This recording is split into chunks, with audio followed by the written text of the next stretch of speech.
Convido os irmãos a abrir suas Bíblias em Êxodo capítulo 20, no verso 16. Nós vamos retomar novamente a exposição dos 10 mandamentos. Estamos terminando, já estamos no 9º mandamento. Lembrando os irmãos que nós interrompemos devido à reforma e nós procuramos destacar alguns pontos da reforma protestante. Por isso nós interrompemos então a exposição dos mandamentos.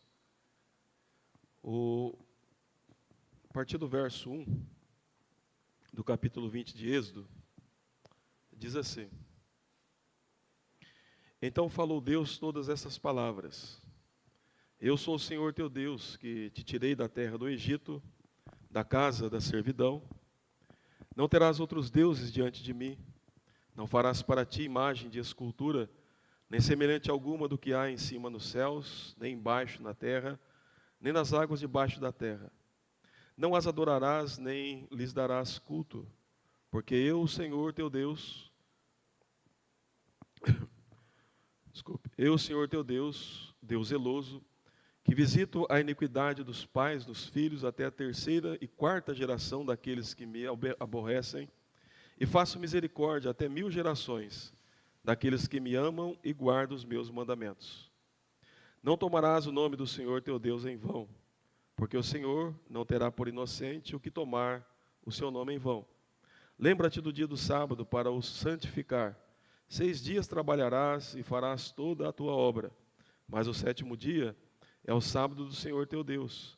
Não farás nenhum trabalho, nem tu, nem o teu filho, nem a tua filha, nem o teu servo, nem a tua serva, nem o teu animal, nem os forasteiros das tuas portas para dentro. Porque em 6 dias fez o Senhor os céus e a terra, o mar e tudo que neles há, e ao 7º dia descansou. Por isso, o Senhor abençoou o dia de sábado e o santificou. Honre teu pai e tua mãe, para que prolongue os teus dias na terra que o Senhor, teu Deus, te dá. Não matarás, não adulterarás, não furtarás, não dirás falso testemunho contra o teu próximo. Não cobiçarás a casa do teu próximo. Não cobiçarás a mulher do teu próximo, nem o seu servo, nem a sua serva, nem o seu boi, nem o seu jumento, nem coisa alguma que pertença ao teu próximo. Versículo 16. Não dirás falso testemunho contra o teu próximo. Eu gostaria de meditar com os irmãos nesta noite sobre uma defesa da honra do meu próximo. Uma defesa da honra do meu próximo. Assim como o Salmo, assim como o mandamento 14 diz que nós não devemos concordar com a marginalidade, com o assassinato, assim como nós devemos preservar o casamento puro e íntegro, assim também como nós devemos honrar o trabalho, como nós falamos aqui, nós também devemos honrar os nossos próximos, ou o nosso próximo. E uma das maneiras que nós fazemos isso, que Deus quer, lembrando os irmãos, é não produzindo algo contra ele, que não seja verdadeiro. Ou seja, jamais devemos falar alguma coisa de uma pessoa que não é verdadeira. E é isso que a Bíblia está ensinando. Então nós não devemos fazer acusações, nós não devemos fazer falsos testemunhos, nós não devemos citar, até mesmo citar, ou então reproduzir ou propagar alguma coisa que você não tenha convicção ou certeza que aquilo seja uma verdade.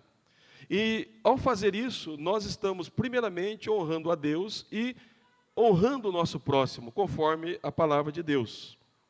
Eu quero dizer para os irmãos uma coisa, e é um teste que eu estive durante essa semana.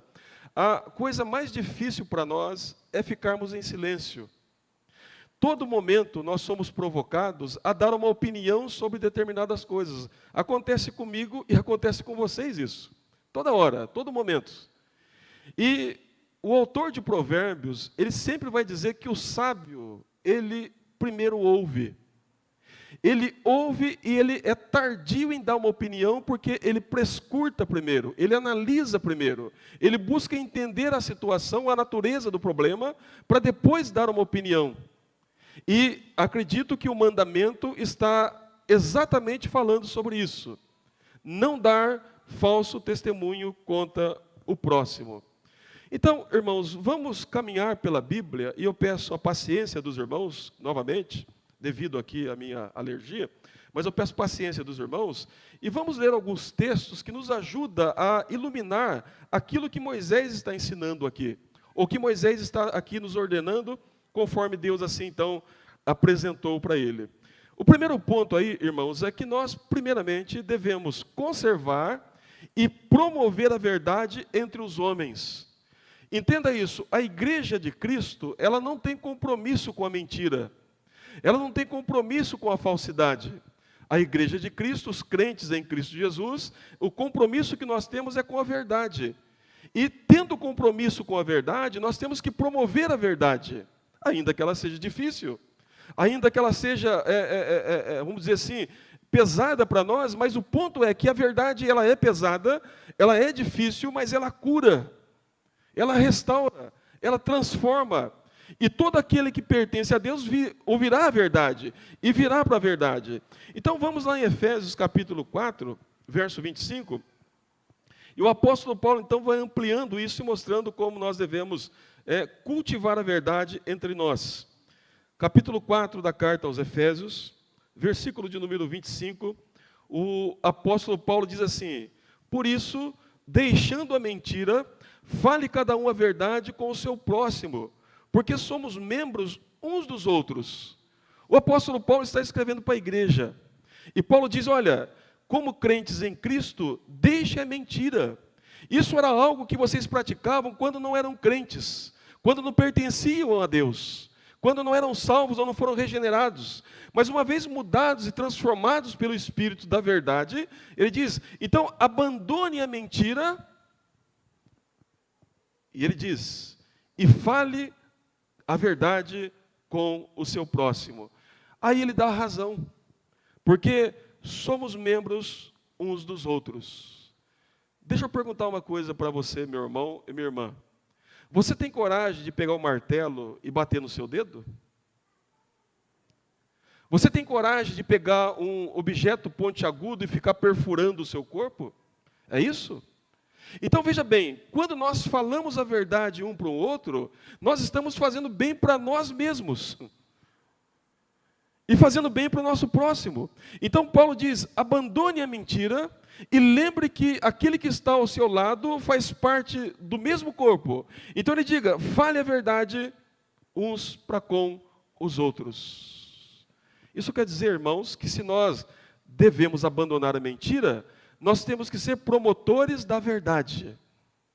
Falar aquilo que é verdadeiro. Falar aquilo que de fato Deus quer que nós venhamos a fazer.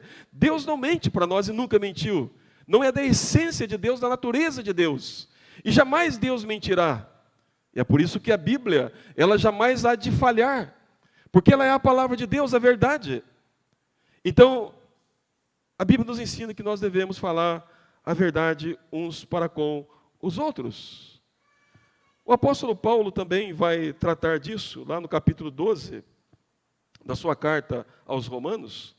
Capítulo 12, Paulo diz como que nós tratamos uns aos outros, de acordo com a verdade. Romanos, capítulo 12. Ele vai desenvolver isso de uma maneira muito brilhante e tremenda. Capítulo 12 da carta aos Romanos, a partir do verso 9, ele diz assim, o amor seja sem hipocrisia, detestai o mal, apegando-vos ao bem, amai-vos cordialmente uns aos outros, com amor fraternal, preferindo-vos a honra uns dos outros. No zelo não sejais remisso, sedes fervorosos de espírito, servindo ao Senhor. Regozijai-vos na esperança, sede pacientes na tribulação, na oração perseverantes. Compartilhai as necessidades dos santos, praticai a hospitalidade, abençoai os que vos perseguem, e abençoai e não amaldiçoais. Observe que há um ponto aqui interessante. Talvez você será perseguido pela verdade.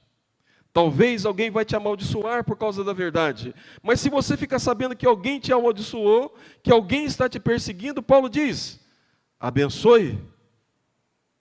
Abençoe. a pessoa que está te perseguindo e abençoe a pessoa que está te amaldiçoando.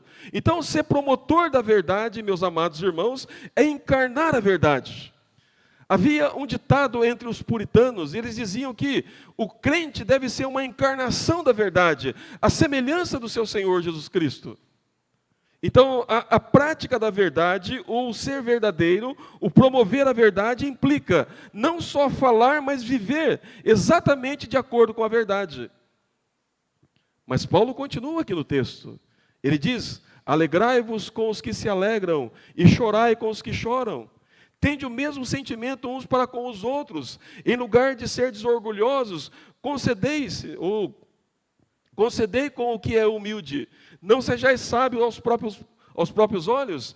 Não torneis a ninguém mal por mal. Esforçai-vos por fazer o bem perante todos os homens. E, se possível, quando depender de vós, tende paz com todos os homens. Não vos vingueis a vós mesmos, amados, mas dai lugar à ira, porque está escrito: a mim pertence a vingança, eu é que retribuirei, diz o Senhor. Pelo contrário, se o teu inimigo tiver fome, dá-lhe de comer. Se tiver sede, dá-lhe de beber. Porque fazendo isto, amontoarás brasas vivas sobre a sua cabeça. Não deixeis vencer do mal, mas vence o mal com o bem. Então, irmãos, observe que a prática da verdade, o honrar o nosso próximo, implica também em nós encarnarmos a verdade. Isso não é fácil. Isso é uma luta para nós. Como eu falei para os irmãos, todos os dias nós somos provocados. Todos os dias nós somos desafiados a dar uma opinião, a dar um palpite, ou falar alguma coisa sobre algo. Sempre vai chegar alguém para você e dizer: olha, o que você acha? Ou então você está olhando ali um noticiário e você está interpretando e dando uma opinião. Mas não se esqueça de uma coisa: a minha opinião, o que eu vou falar, não pode de maneira alguma difamar o meu próximo. Não pode de maneira alguma levantar algum falso contra ele. Alguma coisa que não está de acordo com aquilo que eu não entendi totalmente. Então, o 9º mandamento, ele nos ensina que nós devemos defender a honra do nosso próximo. E é por isso que Jesus resume os mandamentos dizendo que amarás a Deus sobre todas as coisas e ao teu próximo como a ti mesmo. Como que você gostaria de ser tratado?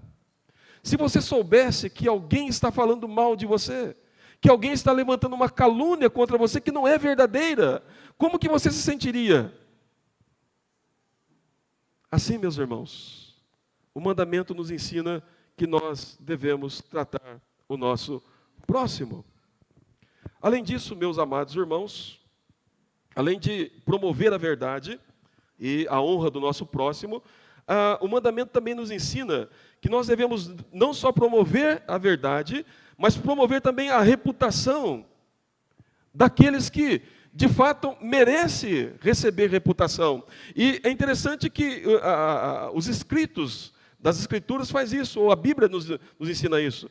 Eu chamo a atenção dos irmãos lá para Atos capítulo 11, e observe como que Lucas fala de Barnabé. Atos capítulo 11. Atos capítulo 11. Veja o que Lucas diz sobre Barnabé.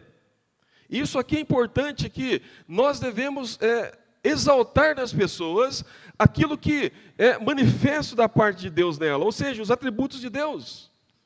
Então veja aí que, quando Lucas se refere a Barnabé, veja como ele era considerado pelos outros. No verso de número 24, ele diz assim: porque era homem bom, cheio do Espírito Santo e de fé, e muita gente se unia ao Senhor. Então, como que Barnabé era conhecido?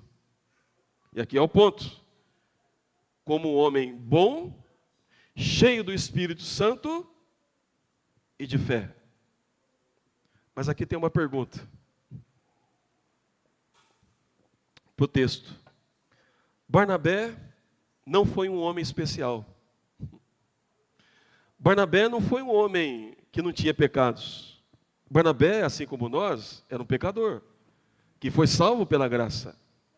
Esse homem foi salvo pela graça, esse homem foi remido e lavado pelo sangue de Cristo, mas Barnabé não deixou de ser pecador, porque nós só vamos deixar de ser pecadores quando nós atingimos a perfeição, a glória, ou formos glorificados. Mas por que então que o Espírito Santo moveu Lucas a registrar que Barnabé era um homem bom, cheio do Espírito Santo e de fé? Porque aqui está um homem, meu irmão e minha irmã, que estava exaltando na vida dele as virtudes de Deus. Quem é bom, senão Deus?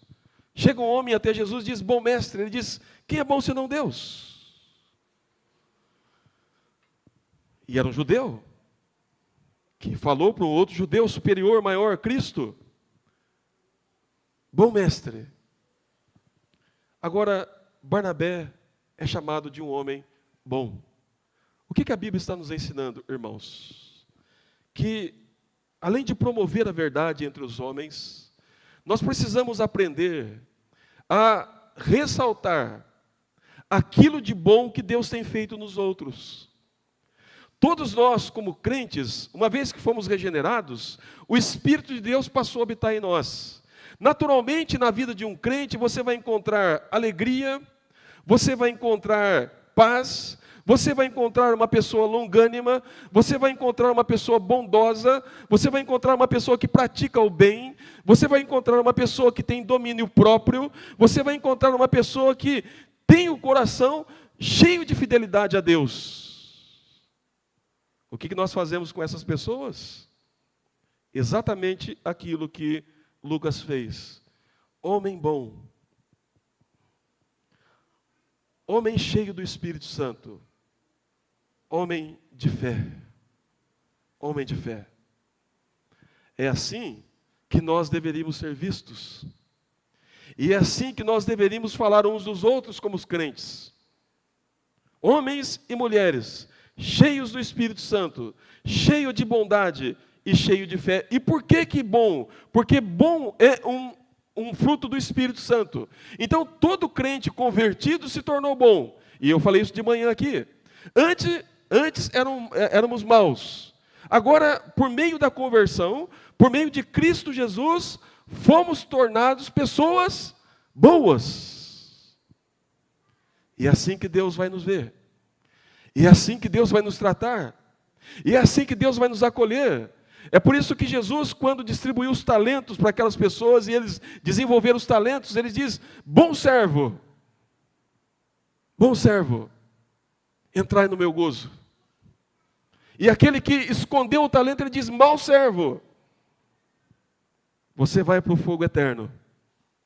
Então, irmãos, nós precisamos olhar para os outros, para os nossos irmãos, não concordar com seus erros. Devemos exortá-los, devemos repreender uns aos outros com amor, mas é importante que nós temos que destacar também aquilo que Deus tem feito em nós, por meio de nós e na nossa vida. Eu quero dizer uma coisa para você, que isso começa no lar. Eu poderia perguntar para os maridos: o que vocês têm visto na sua esposa? E o que você tem dito dela, antes de criticá-la ou de julgá-la? Há algo bom? Há algo de Deus na vida da sua esposa ou não? E você, esposa, quando olha para o seu marido, você consegue ver algo de Deus nele? A bondade de Deus, o amor de Deus, o próprio Deus habitando e agindo nele? E por que não ressaltar essas coisas? E por que não glorificar essas coisas boas que Deus tem feito em nós e por meio de nós? Apesar de sermos pecadores. Mas observe que Barnabé foi conhecido como um homem cheio do Espírito, como um homem bom e cheio de fé. Ele não foi melhor do que eu, e nem do que você. Era um homem como nós. Por que ele era assim? O texto está respondendo. Porque ele era cheio do Espírito Santo. Devemos, irmãos, promover a boa reputação do nosso próximo, de acordo com a verdade das Escrituras Sagradas. João, quando escreve a sua terceira carta, há alguém que ajudava João nas suas pastorear a igreja, na terceira carta de João, e João fala sobre esse homem chamado Demétrio. E observe que Demétrio era alguém que João está aqui ressaltando as suas qualidades, e João diz assim: quanto a Demétrio, todos dão testemunho, até a própria verdade, e nós também damos testemunhos. E sabemos que o nosso testemunho é verdadeiro. Aqui está um homem que era companheiro, ou talvez discípulo de João, e que ajudava João no seu trabalho de pastoreio. E João, então, quando fala de Demétrio, ele diz: aqui está um homem em que todos que experimentam do cuidado dele, dão testemunho dele. E não só isso, a própria verdade está testemunhando dele. Deixa eu explicar para os irmãos como que funciona isso. Essas pessoas estão olhando para a verdade do Evangelho e olhando para Demétrio. E eles veem a vida de Demétrio e olham para o Evangelho e dizem: é exatamente assim. Pergunto para você: quando alguém íntimo seu olha para você e olha para a Bíblia, o que ele vê? Há algo parecido? Há algo que está combinando? Há algo que está batendo ali?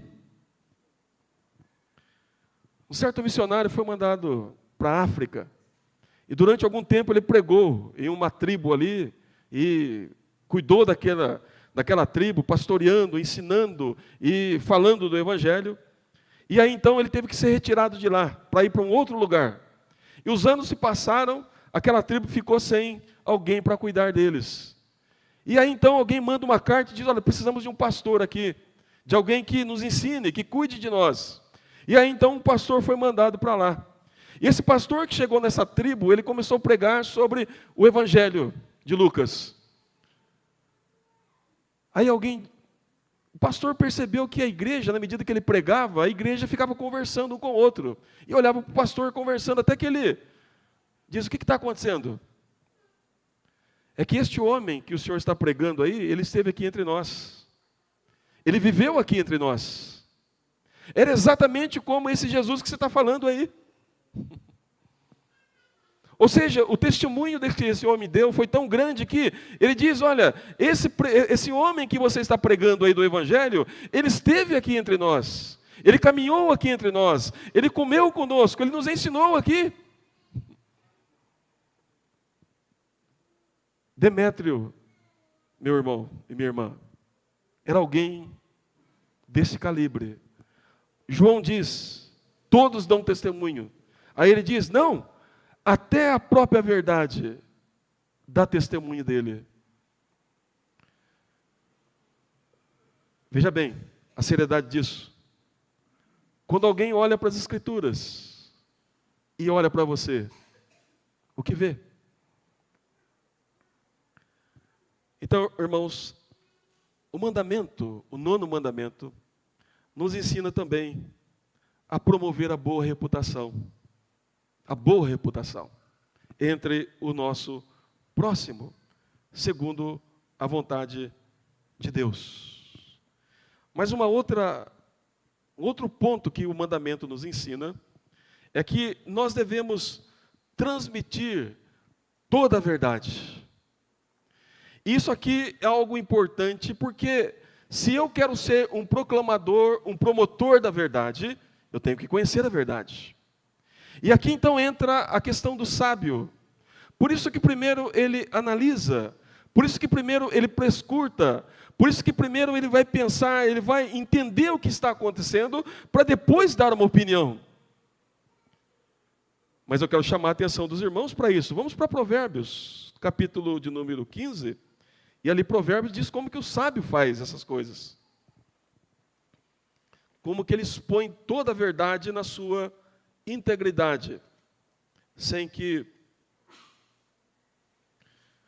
Provérbios capítulo 15, a partir do verso 2. Aqui está o sábio. o homem temente a Deus, o homem que vive diante de Deus e diante da verdade, tanto o homem quanto a mulher. Mas observe que ele diz assim: a língua dos sábios adorna o conhecimento, mas a boca dos insensatos derrama estultícia. Veja o sábio, o texto diz que ele adorna o conhecimento, que ele adorna a sabedoria. Mas observe ainda no verso 4, que diz: a língua serena é a árvore de vida, mas a perversa quebranta o espírito. Está falando de língua aí. Veja o versículo de número 28 de Provérbios. Ele diz assim: o coração do justo medita o que há de responder, mas a boca dos perversos transborda maldade, ou maldades. E no 13, Provérbios 13, 14, diz assim: o ensino do sábio é fonte de vida, para que se evite os laços da morte. Então, o sábio, ele vai dizer toda a verdade, mas ele dirá toda a verdade dentro daquilo que Provérbios está dizendo. Ele vai adornar a verdade, e quando ele falar a verdade, ele vai produzir vida. E o apóstolo Paulo, quando então fala com a igreja de Éfeso, lá em Atos capítulo 20, veja que Paulo, assim como era um homem sábio, ele colocou em prática aquilo que Provérbios então disse. Ele diz assim: jamais deixando de vos anunciar coisa alguma, ou que seja proveitosa, de vô-la ensinar publicamente, e também de casa em casa. Ou seja, Paulo pregava, ensinava coisas proveitosas. Paulo, caminhando com alguém, falando, ensinava coisas proveitosas. Paulo, visitando os irmãos às suas casas, Paulo falava de coisas proveitosas. E essas coisas proveitosas que o apóstolo Paulo, então, está falando aqui, é exatamente aquilo que está aqui mesmo no capítulo de número 20 de Atos. Ele diz assim: porque jamais deixei de vos anunciar todo o desígnio de Deus. Ou seja, a verdade deve ser contemplada e dita na sua plenitude. Ou seja, tudo que Deus ensinou, nós temos que aprender e nós temos que ensinar. Nós temos que ensinar. Então, irmãos, o mandamento está nos ensinando que nós devemos, então, transmitir a verdade em toda a sua plenitude. E em toda a sua plenitude, significa que nós temos que conhecê-la. E ao conhecê-la, nós devemos ensiná-la, falar dela, orientar de acordo com a verdade, instruir de acordo com a verdade, conforme a palavra do Senhor. Jeremias foi um profeta verdadeiro. E como eu tenho saudades de profetas assim, quem dera ter um companheiro como Jeremias, alguém que não iria me dizer mentiras, mas verdades. E Jeremias 42, versículo número 4, ele diz assim: respondeu-lhe Jeremias, o profeta: já vos ouvi, eis que orarei ao Senhor vosso Deus, segundo o vosso pedido, e tudo que o Senhor vos responder, eu vô-lo declararei, não vos ocultarei nada. Ou seja, aqui está um homem de Deus, que fica diante de Deus, e fala com Deus, e ouve de Deus. Ele diz: e tudo que Deus me disser, eu direi a vocês. Não vou esconder nada, não vou ocultar nada. Deixa eu dizer uma coisa para os irmãos, e isso é um mal da igreja, se nós não tomarmos cuidado. Antigamente, os pastores eram formados na igreja. A liderança da igreja era homens piedosos e que conheciam a verdade. E muitos obreiros, como nós vemos nas cartas de Paulo, eram formados na igreja. Ao longo do tempo, o que aconteceu? Começou a vir os seminários. Agora, sou contra seminário? Não, eu passei por um seminário. Mas muitas vezes o seminário é uma indicação de que alguma coisa na igreja, alguma coisa aconteceu na igreja que ela não deu continuidade. Não deu continuidade. Porque se aprendia teologia na igreja, A igreja era a produtora de teologia. Não estava restrita aos acadêmicos, mas ao povo comum. Até porque as cartas de Paulo, como os livros do Antigo Testamento, foi escrito para o povo comum, do dia a dia. Mas alguma coisa aconteceu, que houve uma necessidade de... O problema, irmãos, que hoje a verdade, ela é negociada. Ela é mercadejada, vamos dizer assim. Quer conhecer teologia? Vem para cá então. Você paga tanto, né, e você vai sair um teólogo.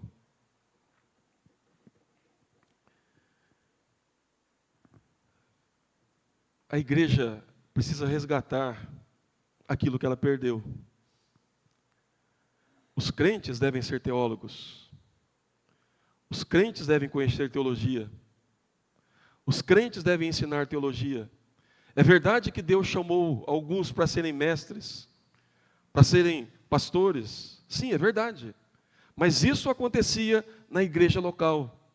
Isso era fomentado na igreja local. E por que será que isso aconteceu? Houve um momento, irmãos, que a igreja parou de ser promotora e delegou esse trabalho para outros. Não, um profissional da teologia vai ensinar vocês. Meus amados irmãos, Êxodo 20:16 é uma defesa à honra do próximo.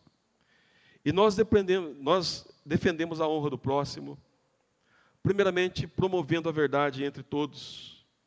Depois nós devemos aprender a promover e exaltar a boa reputação dos outros. Devemos promover e exaltar a verdade, sim, entre todos, e fazer isso como o autor de Provérbios nos ensina, com sabedoria, com entendimento, e divulgar toda a verdade de Deus na sua plenitude. Na sua plenitude. Eu vou terminar aqui. Eu quero fazer algumas aplicações. A primeira aplicação que eu quero fazer está na primeira carta de Pedro. Primeira carta de Pedro, capítulo 2. E eu chamo você aqui para ser um imitador de Cristo. Lembre o que eu falei para você. Você será desafiado. Você será desafiado a dar uma opinião. Você será desafiado a falar alguma coisa sobre algum assunto, mas pense com clareza antes de falar. E quando você falar, fale como um servo de Cristo. E o apóstolo Pedro diz assim, na sua carta, ele diz assim no verso 21, porquanto para isto mesmo fosse chamados, pois também Cristo sofreu em vosso lugar, deixando-vos exemplo para seguirdes os seus passos, o qual não cometeu pecado, nem dolo algum se achou em sua boca, pois ele, quando ultrajado, não revidava com ultraje, quando maltratado, não fazia ameaças, mas entregava àquele que julga retamente. Então, meu irmão e minha irmã, sejamos nós imitadores de Cristo Jesus. Quando alguém te maltratar, não maltrate. Quando alguém cometer alguma injúria contra você, não faça a mesma coisa, mas faz o que é correto. Deixe Deus vingar. Entregue a Deus. E Pedro diz, fomos chamados para ser imitadores de Cristo. Uma outra aplicação que eu quero fazer aqui está em Mateus, capítulo 5. Mateus, capítulo 5. Mateus, capítulo 5, Jesus diz assim, eu, porém, vos digo, a partir do verso 44, eu, porém, vos digo, amai os vossos inimigos e orai pelos que vos perseguem, para que vos torneis filhos do vosso Pai Celeste, porque Ele faz nascer o seu sol sobre maus e bons, e vir chuva sobre justos e injustos. Então, além de ser um imitador de Cristo, seja um homem, seja uma mulher obediente a Cristo Jesus. Ame os seus inimigos e ore por aqueles que perseguem vocês, se isso um dia acontecer. Obediência a Cristo Jesus. Obediência a Cristo Jesus. E por fim, meus irmãos, eu chamo a atenção sua para Filipenses. Filipenses, capítulo de número 1.